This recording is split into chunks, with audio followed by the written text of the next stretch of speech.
Imagine living in a world where nothing is random. Really nothing. No Facebook, not Google, not the internet. Not even the illusion that you are free while you are scrolling and watching that. And the funny thing is, they didn't even hide any of this from you very well. Most people just never looked closely enough.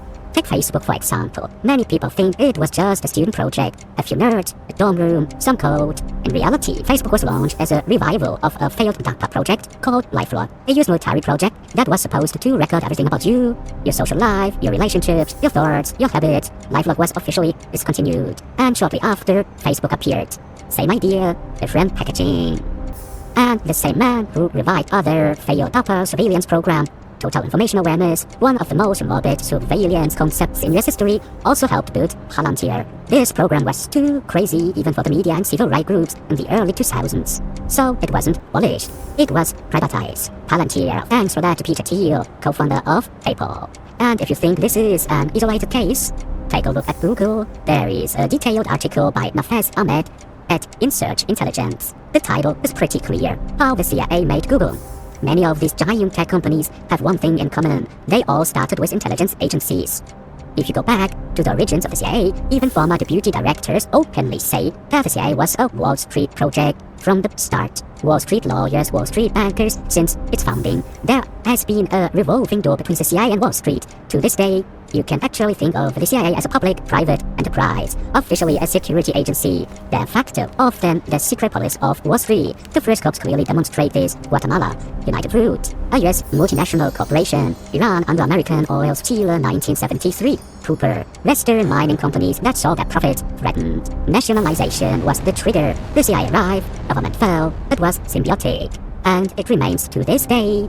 When we enter the information age, the secret services saw an opportunity. The internet was never a neutral project. It began as ARPANET, a Pentagon project. If you really want to understand the history, you should read Surveillance Valley by Yasha Levin. The internet was created during the Vietnam War as a counterinsurgency tool. The same people who were involved in the Phoenix program. That was the first time US military database were used to identify and kill dissidents. Often they weren't dissidents at all, they were neighbors, suspects, random names. This system was later adopted by CIA-backed dictatorships. Pinochet, Operation Condor, same logic, same data structures. And all of this was developed long before the modern internet existed. There were deliberate attempts to determine which companies would later dominate the internet. This is not theory, it is publicly documented. You can research it, look it up.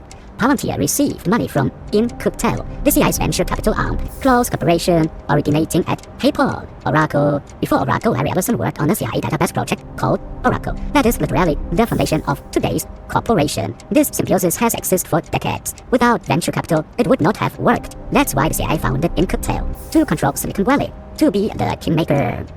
Total Information Awareness was publicly rejected. The media was outraged. Civil rights groups were alarmed. Privately, it was relaunched. No one protested. That's the playbook. Not just in US, worldwide. Israeli intelligence agencies use it too. Privately, you can get maybe away with more than you can as a government. Snowden, Edward Snowden, showed how much data private tech companies pass on to US intelligence agencies, often without court order. These companies are not victims. They are partners. Many effectively acts as fronts for intelligence agencies. And who is behind them? The biggest tech oligarchs finance both US parties. For example, Peter Thiel for the Republicans, Reid Hoffman for the Democrats, Eric Smith for the Democrats, and so on. They control infrastructures, politics, and data, especially since COVID. Everything is supposed to go digital. Everything is supposed to run on their system. Dependency is no accident. They sleep in the same bed as the intelligence agencies, if you want to call it like that. And then there's Jeffrey Epstein. Why did he give contacts with almost every major tech oligarchs in the US and worldwide? Why were so many of them subpoenaed? In the JP Morgan Epstein case, the case was settled for a huge sum.